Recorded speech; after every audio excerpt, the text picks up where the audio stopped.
Welcome back.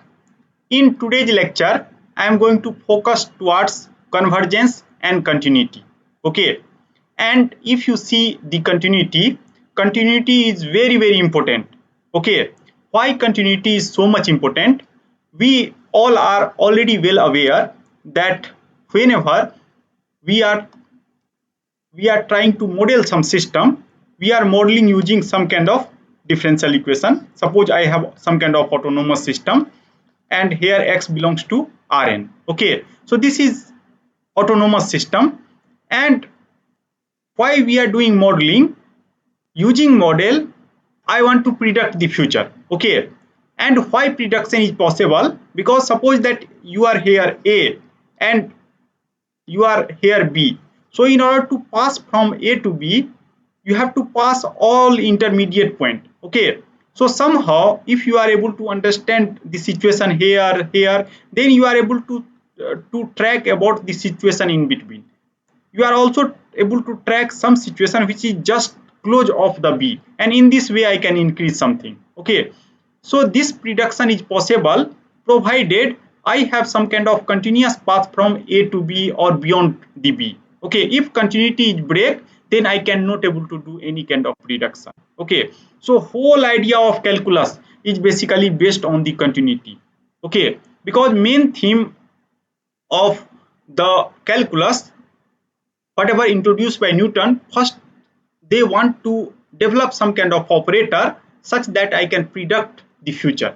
Okay, and convergence also very much important, because most of time what happens that whenever I have some kind of system, then what is our expectation?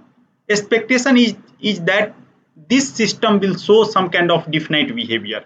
Okay, so it is better to understand using some kind of force system.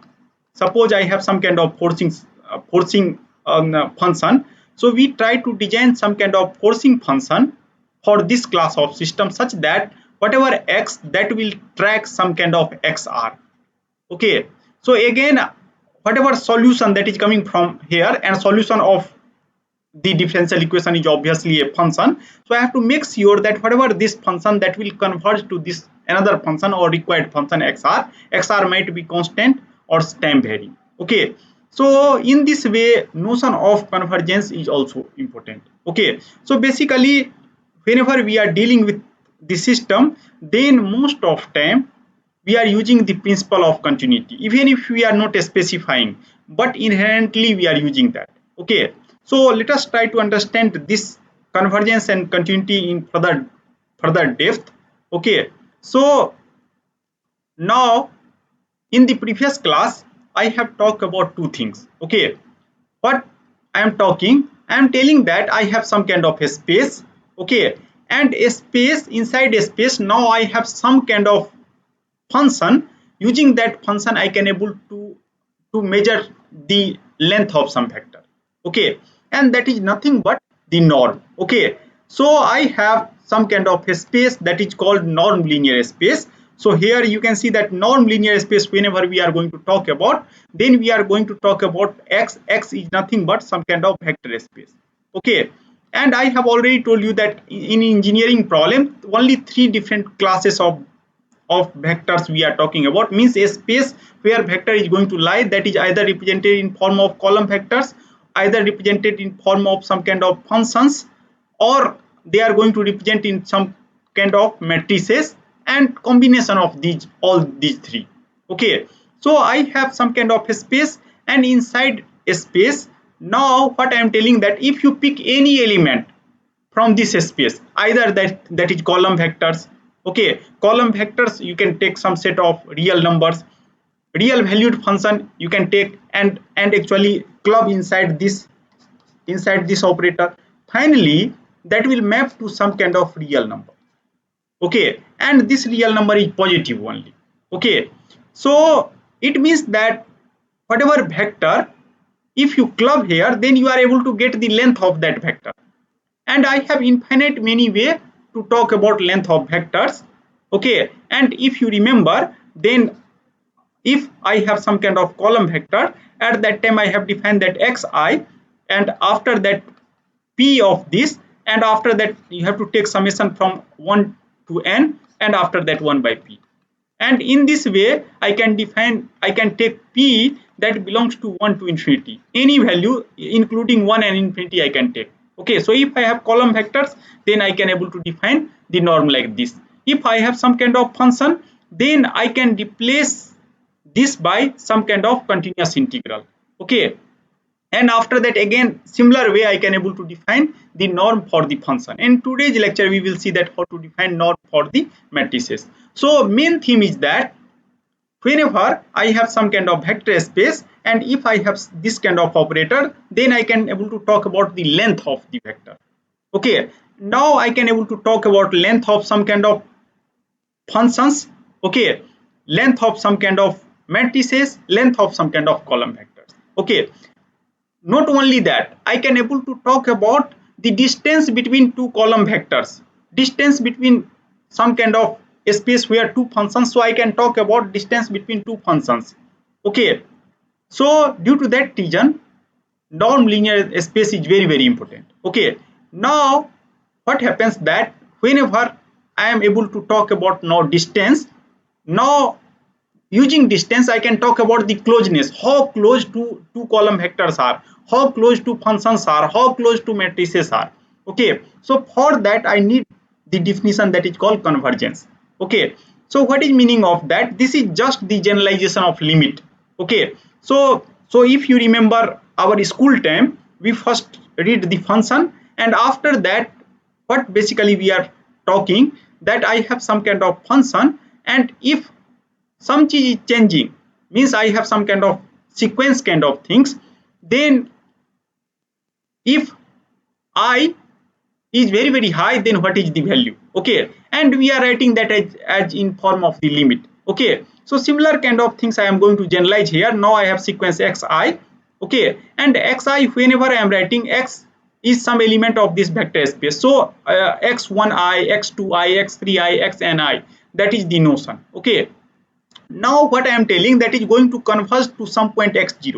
Again x0 is x10, x20, xn0. Okay, so and this kind of requirement I have, you can see that when I have started the lecture, at that time I am talking about the tracking problem, x equal to xr. It means that first component of x1, x2, xn, that should be converged to now xr1, xr2 up to xrn, something like that. Okay, so similar kind of things I am talking about here whenever I am talking about convergence, that x0 and that belongs to same vector space. So in order to give guarantee that some convergence is happens for some kind of sequence xi to x0, I have to make sure that for every epsilon there exists some kind of integer n, and n is function of the epsilon. Okay, and what I will do, I will send you one tutorial, and inside the tutorial I have taken some sequence, and using that sequence I am formulated the epsilon and n. Okay, so for corresponding epsilon what is value of n. Okay, and that is just a trivial exercise. Due to that reason I am not going to discuss in this lecture. Okay, so meaning is that now I have x0, so I know this limiting point, and I have to make sure that xi, whatever sequence I have taken, that is going to converge to x0 or not. So for that I will again, what I will do, I will take this vector, sequence of this vector that is changing for each iteration that is going to change. Now I have to just show the distance. This bracket is nothing but the distance. I have told you that if you are going to keep only one vector, then that is length, but if you are going to put two vector with negative sign, then that will give you the distance. So distance of these two is less than epsilon, so you can select any epsilon, then corresponding to epsilon you are able to find that n, such that if I greater than equal to n, then all further sequence is going to lie inside this ball only. So basically notion of this norm is also talking about the ball. We are telling that okay, center is x0 and radius is epsilon, then I have some kind of ball. So meaning of convergence is that if I is greater than n, then all sequence is going to lie inside this only. Okay, that is not going to lie outside, that is the meaning. Okay, so this definition is relevant provided I know the x0, but most of the case I don't know the x0. And I will tell you already a problem. Suppose that I have some kind of function fx, okay, and I want to know the maximum and minimum value of this function in some region, suppose x in some region D, and that is subset of Rn. So I want to see the minimum value of this function inside this D. Okay, so minimum value I don't know, okay, or maximum value I want to calculate. So suppose that somehow I know that x star is the minimum value. Okay, so it means that as x tending towards the x star, at that time I have to give guarantee that this function f(x star) has the least value. What does it mean? That all other value, okay, that should be greater than this fx star in case of the local minima. Local minima, why? Because I am just talking about x belongs to D. I am not going to talk about full space. Okay, so it means that most of time we are not knowing this point. Okay, and due to that reason I cannot only rely on this definition, first definition of convergence. Okay, so another definition that is parallel to this, that is called Cauchy sequence. Okay, what does it mean? This is telling that suppose I have some kind of sequence, okay, and you can see that whenever we are solving maxima and minima any problem, at that time we are defining some kind of sequence. Okay, so we are defining sequence such that I can able to claim this point. In case of minima I go down to this point or claim this point in case of maxima. Okay, so every time I am defining some kind of sequence and finally I trying to converge here from any side. Similar kind of story here. Okay, so now what Cauchy sequence is telling, suppose you have two sequence, okay, in some norm linear space. Okay, norm linear space means I have vector space and I know how to calculate the distance between two sequence. Okay, so distance I have already told you, you can take two sequence and just take difference and after that put inside the real valued operator. Okay, so what we are telling now, that these two sequence are converging towards each other provided for every epsilon there exists an integer n, and such that now this relation will satisfy. Okay, so in case of the convergence you can see that because x0 is already known to me, so I have to just worry about I, and I should be greater than n, and n I am going to select that is function of epsilon. So it is possible to show that if I will select epsilon very small, at that time I have to wait for large n. Okay, but here in this case I have to talk about the distance between two sequence, and due to that reason n and m I have taken. Okay, so somehow what Cauchy sequence is telling, even if I don't know the limit, but I can tell that any two sequence if I take, that will converge towards each other. Okay, and what is meaning of complete? That a space which every Cauchy sequence has a limit is said to be complete. So it is possible to show, in previous class I have already discussed, that all convergent sequence is Cauchy sequence. It means that if something is converging towards x0, now you can take any two sequence. Okay, so these two sequence is also converging towards each other. Okay, meaning of convergence to x0 means if you take any sequence in this space, that is going to converge to x0. Okay, now if I take any two sequence, and since that is going to converge towards x0, so due to that reason these two sequences is also converging towards each other. Okay, so all convergent sequence is Cauchy sequence, but it might possible that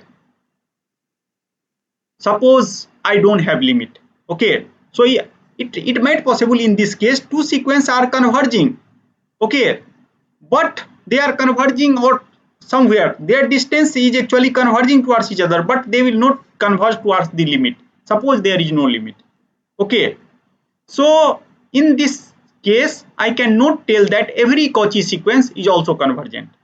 Okay, so but it is possible to show that I have some kind of a space where Cauchy sequence is also convergent. So Cauchy sequence is not always convergent, but there exists some kind of a space that name is complete space, that where all Cauchy sequence is going to converge somewhere. It means that Cauchy sequence has a limit. Okay, and in optimization problem I want that kind of things only, because I don't know the limit. But if somehow if I know the space is complete, so I can take two sequence and it is possible to show that that is going to converge to some point. Okay, so completeness is very important requirement whenever we are talking about the practical problem, and that space is so much important. Due to that reason, people has given some specific name, that is called Banach space.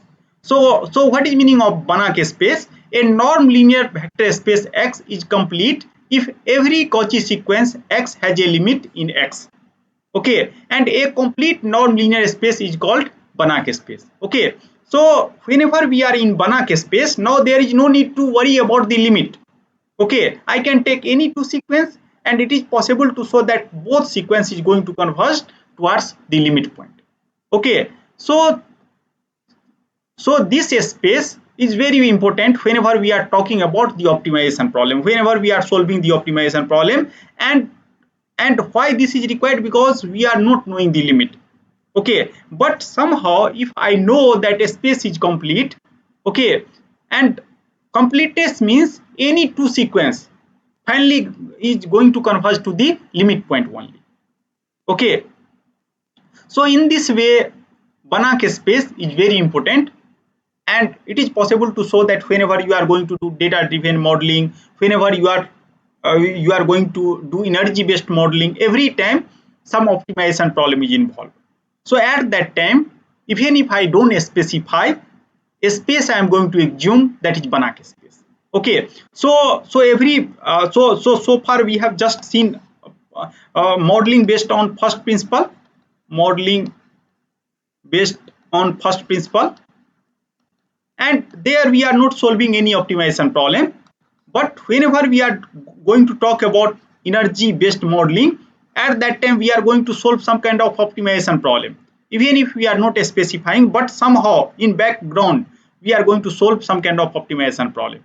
So energy based modeling, again whatever space I am going to assume, that is complete space or Banach space. Okay, third, data driven modeling, again we have to solve some kind of optimization problem in order to give guarantee. So again in this modeling also, whatever space I am going to consider, that space is again a Banach space. Okay, Banach space, I have told you that now there is no need to worry about the limit. You can take any two sequence, finally they will converge. Okay, so some space is incomplete space. Okay, so whenever you are defining the norm, you have to become very careful. Okay, it might possible you are able to define the norm, and that norm is not going to form some kind of a space or complete space. Okay, so let us try to see some kind of examples. So suppose I have continuous function. Okay, and whenever I have some kind of continuous function, you know that continuous, in case of continuous function, if I talk about the pointwise addition and pointwise scalar multiplication, then that will form the norm linear, that will form a linear space, means vector space. Okay, so if I have continuous function, then I can talk about pointwise addition and pointwise scalar multiplication. And why that will form the vector space? Because whenever we are going to talk about pointwise, we are talking about the addition of two real numbers. I have already told you the story that whenever we are developing the machine in hardware, we have limited on operation, and after that what we are doing, we are mapping the higher level operation to that hardware operation. Okay, so somehow if you have to add two functions, now just I am going to identify the point and I am going to add two real numbers only. Okay, so if you understood the addition and a scalar multiplication like pointwise, then it will form vector space. So what I am telling, that X be a space of continuous function, and whenever I have some kind of function, then I have to tell that where this independent quantity is going to lie. Okay, so I am assuming that that is going to lie to 0 to 1. You can assume that t is lie between a to b, any arbitrary number. So real, you have real line, and you can assume that anywhere that is subset of real line, that function is going to lie. I have taken 0 to 1. So whenever you are going to talk about 0 to 1, at that time, whenever you are going to define the norm, at that time you have to integrate from 0 to 1. We have already talked. Please check those who has not attended the last two lecture, please check it. Okay, so I have defined the norm like this. Okay, and I have told you that whenever we are going to define the norm, we are going to just take the help of the absolute value. So because again idea is the same, I have to minimize the hardware. You can think like that. Okay, so if I know how to calculate the absolute value, then I can able to do the operation how to calculate the norm of some kind of column vector, some kind of function, some kind of matrices again. Okay, so I have defined norm like that. I have already told you that infinite many way I can define the norm. So one possible way I have defined, all it is possible to show that all three properties satisfied by this definition, but it is possible to show that if you take some kind of sequence. Okay, because whenever something is convergent, it means that any sequence you can take. Okay, there is no restriction of a specific sequence. You can take any sequence, finally they have to converge to the limit point. Okay, but here I am going to show you that at least I can able to select some sequence which is not going to converge, okay, to some limit point, although they are converging towards each other. Okay, so I have generated, so you have to generate at least one counter example, then that space is not complete. Okay, so it means that two sequences is converging towards each other, but they are not going to converge to some limiting point. That is the meaning. So I have created this kind of sequence. This is one of the tricky way. Okay, mathematicians are searching, and after that they are giving proof by counter example. So if you take this kind of sequence, it is possible to show that distance between two sequences is converging towards the zero. Okay, but if you see this sequence individually, as n is going to vary, so it is possible to show that this is not going to converge anywhere. Okay, so individually they are not going to converge, but any two sequence is going to converge towards each other. Okay, please check it.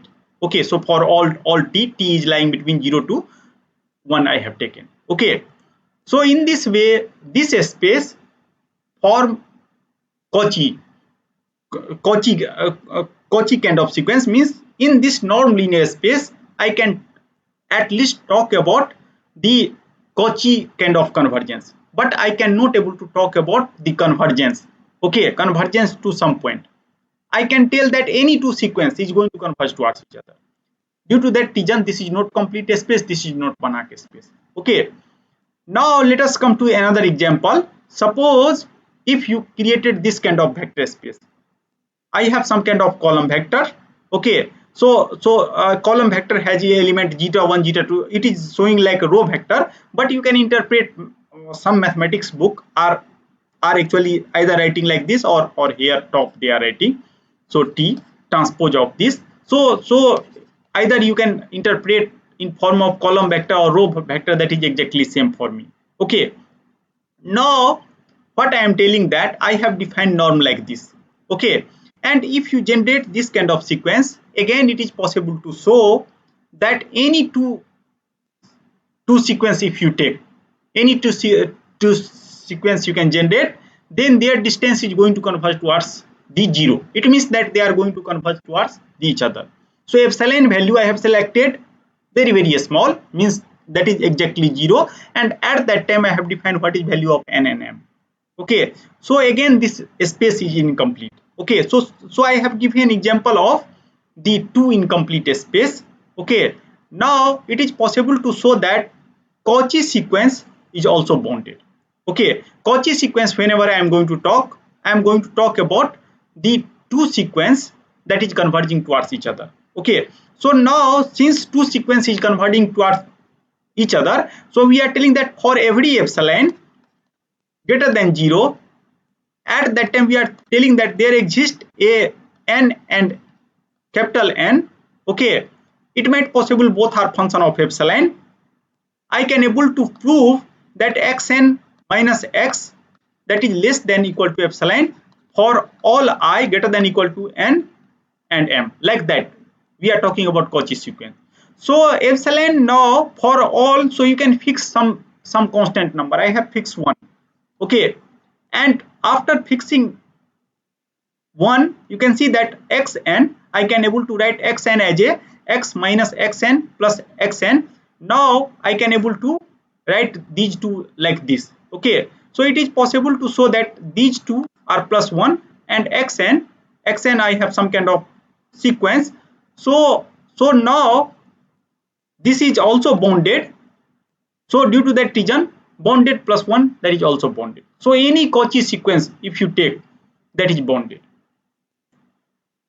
Now let us try to see some kind of a space which is complete space.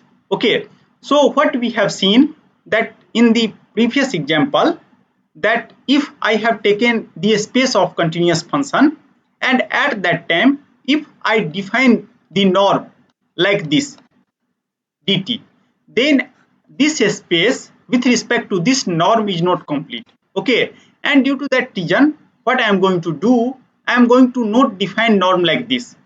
Okay, what I am going to do, I am going to define the norm in as usual way.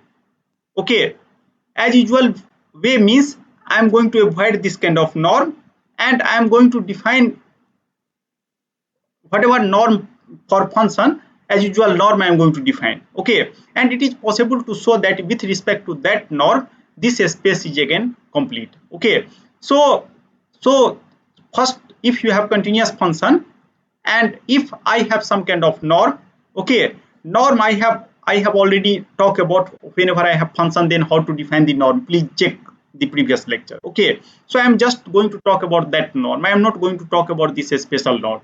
Okay, so that will form norm space. Now I have to show the Banach space. Okay, so how to show the Banach space?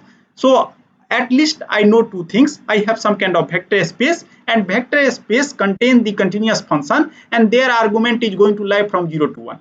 Okay, I am going to understand the pointwise addition and pointwise scalar multiplication. Okay, so that is going to form the vector space.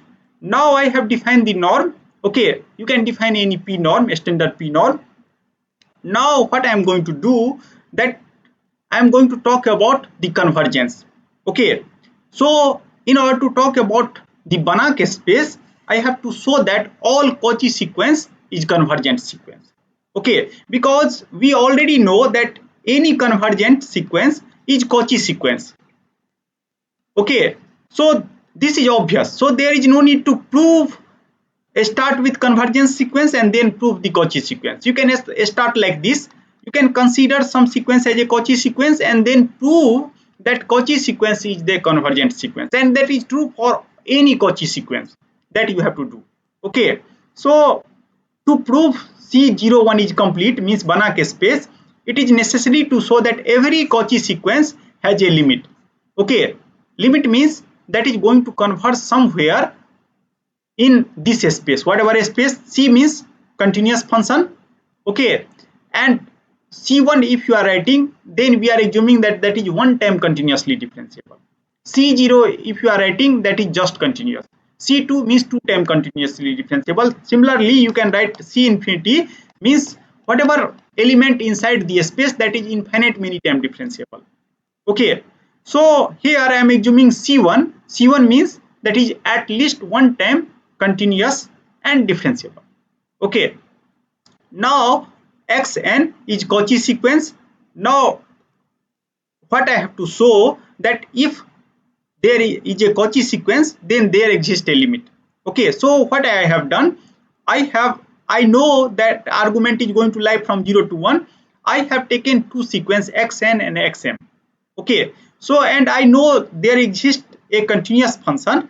So that continuous function and these are the Cauchy sequence, and whenever I have two function and I know that this is vector space, so distance between two function is nothing but distance between these two numbers. Okay, and if you see the numbers, and if I have some kind of a space, so number line is always complete, and due to that reason it is possible to show that xnt and xmt is converging towards xn and xm, and these are the real line, and real line is always a Banach space. Okay, and due to that reason, this is basically it is using that idea that real line is complete. It means that if you take the real line, then that is going to form non-linear space with respect to any standard norm, and after that it is also possible to show that any two Cauchy sequence or any Cauchy sequence is also convergent. So same idea, because whenever you are seeing two functions, then you are just seeing the corresponding two numbers, and real line is complete. Due to that reason, this is also complete. Okay, now since these two are tending towards each other, so finally xn is tending towards the xn. Okay, so this is called point-wise convergence. Same kind of things I have written here.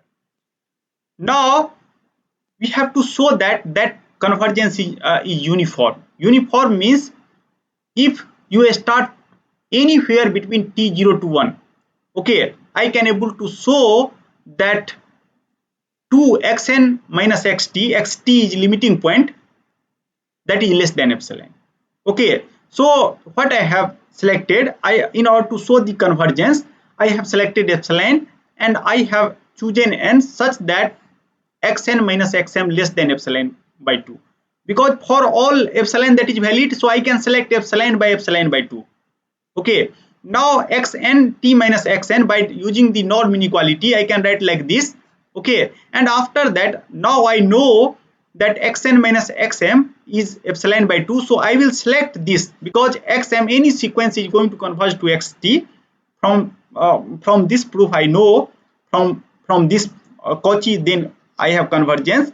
So I can wait for that moment of m when this is again less than epsilon by 2, and due to that reason, this is epsilon by 2 plus epsilon by 2, and due to this reason, whole things are less than epsilon. In this way, I can able to show that whatever convergence, that is uniform. Uniform means that is in the for all t, I can able to show this kind of things. That is the meaning of uniform. Okay, another thing, continuity is also important. Okay, so the function x is continuous, and sequence x n is converged to x in this. Okay, so we have to prove the continuity also. Okay, and how basically we are proving continuity? So in order to prove continuity, I am going to use the Newton's idea only. Suppose I have some kind of function. Okay, so here you can see that if function is x, then corresponding value is fx. Okay, so when it is possible to show that something is continuous, what you can do, you can apply zoom here. Infinite zoom here you can apply. So if you are going to do zooming, okay, so what happens, that after zooming of this, you have to show that there is no breakdown in the argument of x. It means that for all x, I can able to choose fx. Okay, so due to that reason, whenever we are defining the continuity, so what we are telling, for every epsilon, okay, greater than 0, there exists a delta, that is function, maybe function of epsilon. Okay, and this point x0 greater than 0, such that if now x minus x0, suppose I am going to calculate the limit at this point, less than delta, that implies fx minus fx0, that is less than epsilon. Okay, less than epsilon. Okay, in this way we are defining the continuity at this point. Okay, and suppose if function is continuous in this whole domain, then that should be true for all x0. Okay, so whenever we are defining the continuity, when I have started this course, I have told you that in order to define the continuity, what you can do, you have to start zooming of the original function. Okay, so due to that reason, you can see that why I am telling that zooming of original function, because epsilon is related to the overall function fx. So x is independent variable, but fx is dependent variable. So you have to zoom fx. Okay, and after that you have to show that there is no breakdown of any argument. So if x minus x0 is less than delta, that will imply fx minus fx0, that is less than epsilon. If you are able to do that for any epsilon, check for all epsilon there exists a delta, then function is continuous at this point. Okay, so similar kind of things I have actually proved here. So I have fixed the epsilon, and after that I am going to select the delta. Okay, here you can see that function has independent variable t, and after that I am going to talk about the sequence. So I have selected n also. Due to that reason I am telling that for delta t and n I have this kind of relation. So xt minus xt. So what I am going to do, I am going to prove the continuity of this function xt. So I have taken some kind of increment in t. So I have argument of t. So I am going to consider the t plus delta. Okay, so I am going to just similar kind of things I am going to do, and after that I have to show that xt minus xt means this because I can first fix epsilon, and corresponding fixing epsilon I have to solve that this will comes into picture. So same kind of things basically I have proved here. Okay, so finally it is possible to show that if you select epsilon this, then corresponding to epsilon there exists a delta, and in this way I can prove the continuity. Okay, so this is continuous also, and due to that reason now I have some space that is continuously differentiable C1 and lying between any point A to B, and if you select any standard norm of function it is possible to show that is complete. Similar way. Okay, now let us come to the second important concept. Okay, because what we have seen that whenever we are talking about the continuity, then I have to talk about some kind of map. Okay, what is that map? Suppose this is my vector space, and I have some kind of vector space V, and I have second kind of vector space W. Okay, so I have two vector spaces.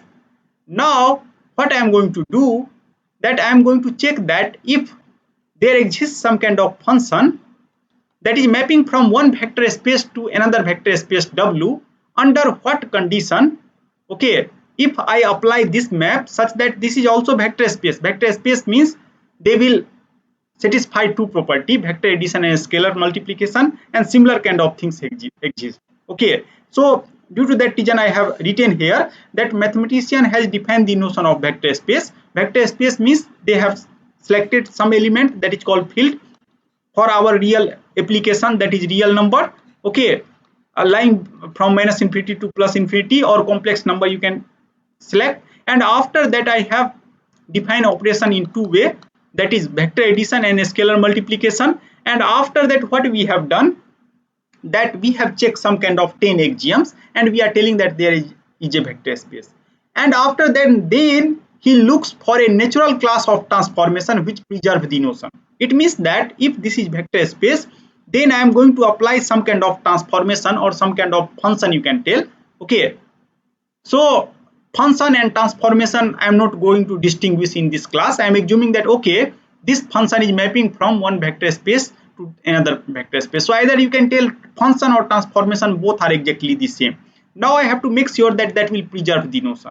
Okay, so if V and W are vector space and G is a transformation, it is possible to show that if G is a linear transformation, then they will preserve this kind of structure. If this is vector space and this is linear, then W is also a vector space. Okay, and linearity, again linearity generalization of these two only, vector addition and scalar multiplication. Okay, and it is possible to show that all linear system, okay, they are going to satisfy two property, additivity and homogeneity. Okay, so similar kind of things you are able to see from here. What property must G possess in order to preserve the consistent with vector space structure V and W? So it is possible to show that if G will preserve this property, means additivity, and this is somehow called homogeneity, then I can tell that this G is nothing but some kind of linear map. Okay, linear transformation. So meaning of linear transformation is that if V is vector space, then after map whatever image that comes into picture, that is also form some kind of vector space. Okay, and it is possible to show that if you see dynamical system, so we are giving some kind of initial condition if I have autonomous system, and I am getting some kind of state. Okay, so I have two vector space x0 and xt. So somehow this will also form some kind of linear transformation. Okay, provided it preserve this kind of structure. Okay, so if linear system, then they will do that. If we have non-linear system, then again I have to define point-wise way. Then I can interpret this as a again some kind of linear transformation only. System as a linear transformation. Okay, and transformation is little more general. They are just telling that transformation means if x and y be a linear vector space and D is the subset of x, a rule which associates with every xd to y in y is said to be transformation. So here I am not talking about linear transformation. What I am talking about here, I am talking about x and y. These two are vector space. I can select some subset of D, and after that I am just going to map here. Okay, so obviously that is going to map inside this vector space. So this is called transformation. Okay, so if in previous example, if you see, I have applied x0 and after that I have generated xt and x dot equal to fx. So this is, it might possible that will not satisfy these two property. Whatever transformation, okay, that will not satisfy these two property, additivity and homogeneity. Okay, if that will satisfy, then that is called linear transformation or linear system. If that will not satisfy, then just I can means interpret as a transformation or some kind of operator. Okay, and what is meaning of functional? Functional is telling that I have some kind of vector space, and after that whenever I have this kind of transformation, then that vector space, any element if you take, then that is going to map to some kind of real number one.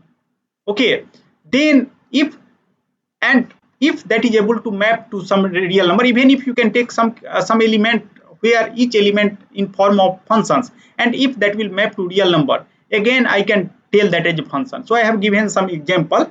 So a space is c0 to 1, and after that what I am telling that fx1 you can define x1 by 2 or x1 by 2 or integration of like or maximum or like it is possible to, so that every time I am going to map to some real number one.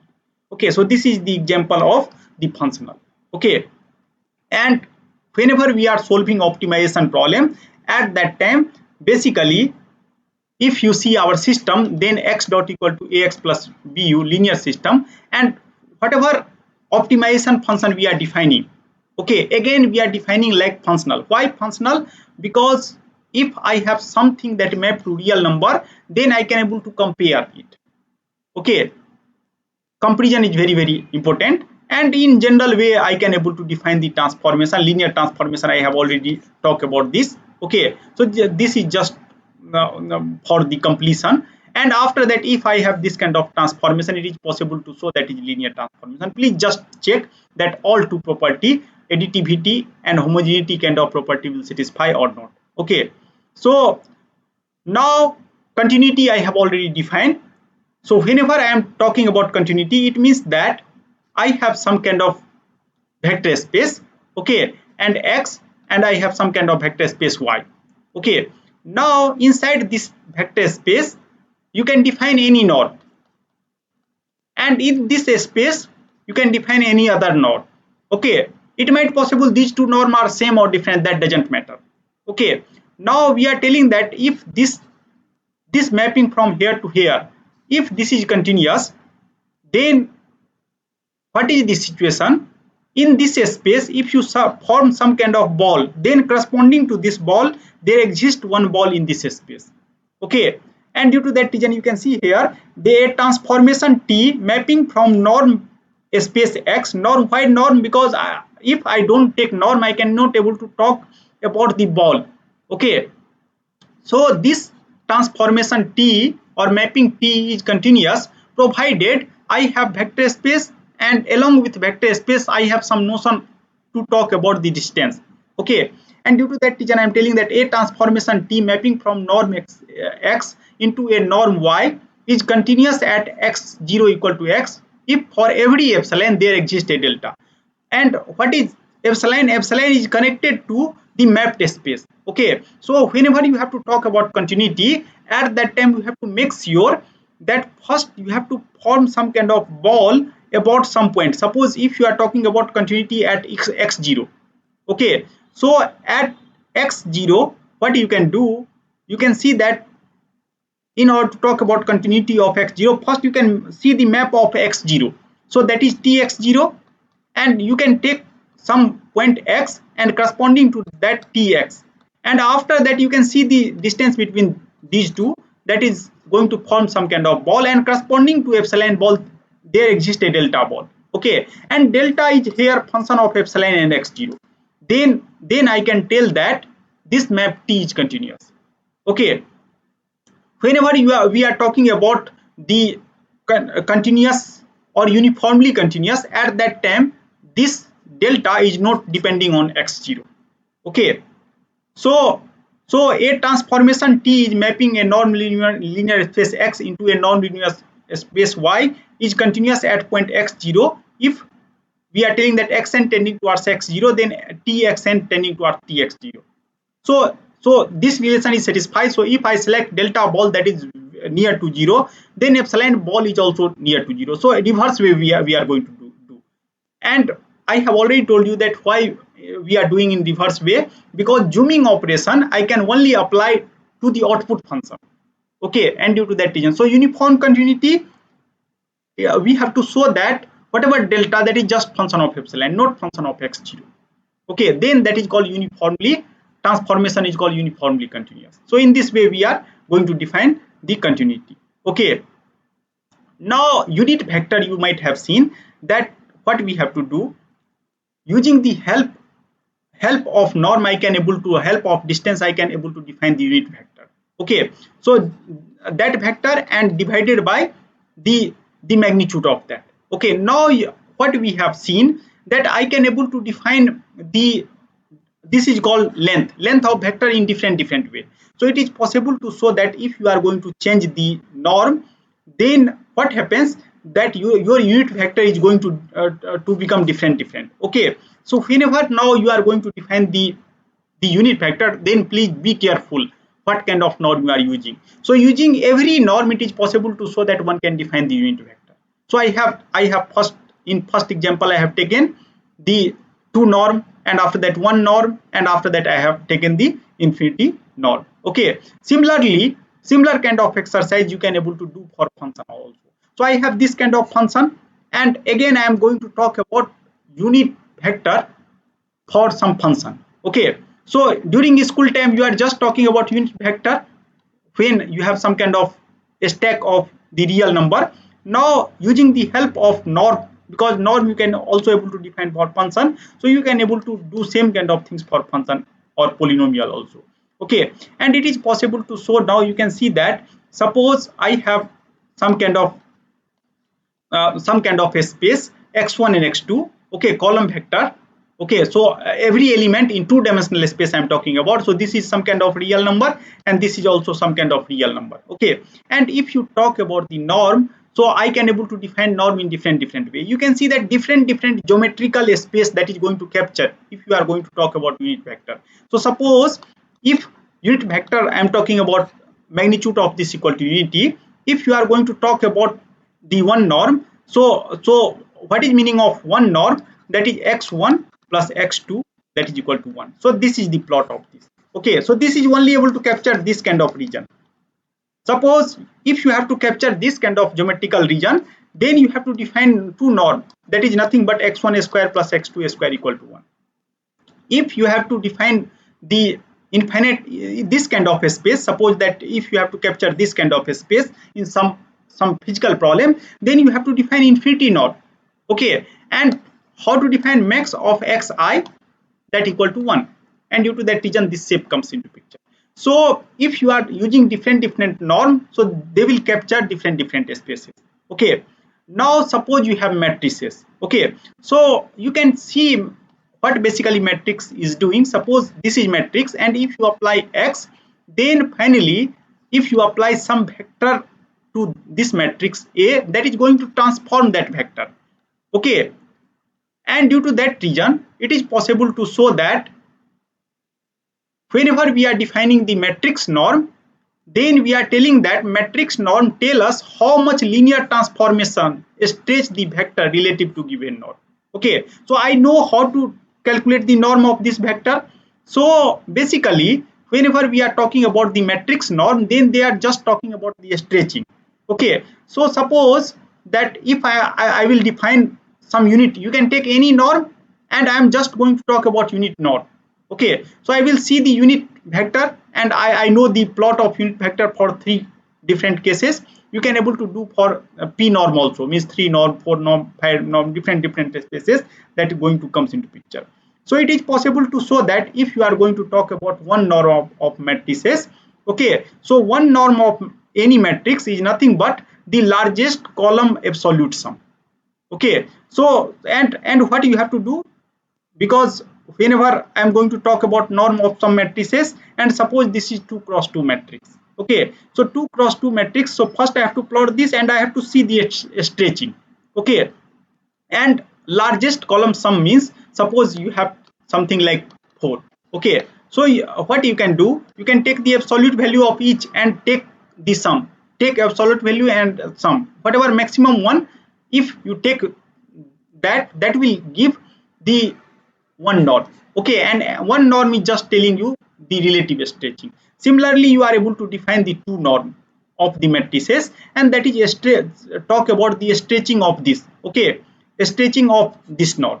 Similarly, the infinite norm is talk about the stretching of this. Okay, because you know that whenever I am talking about this space x infinity, two-dimensional space I have taken, similar kind of generalization I can able to do for higher dimensional space. So in this way, if you check it carefully, that is summation of the row.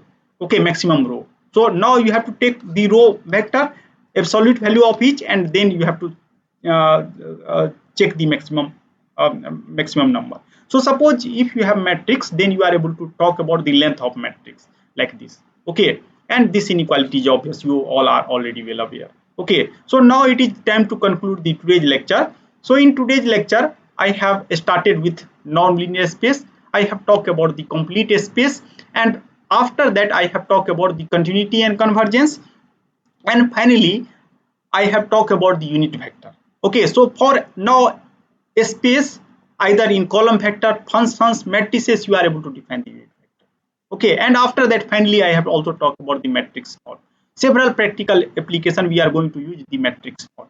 Okay, so matrix norm is nothing but just a stretching of the some kind of norm that is applied by some kind of column vectors. Okay, so and you know that if I have column vectors with some kind of real entry, then how to calculate the norm. Okay, so that will just give the stretching. Okay, now this lecture is concluded from my side. So if you have any other questions or confusion, then please let me know, or it is better that you can ask in next class, because now I have second class and I have already overshoot by 5 minutes. Okay, so thank you very much.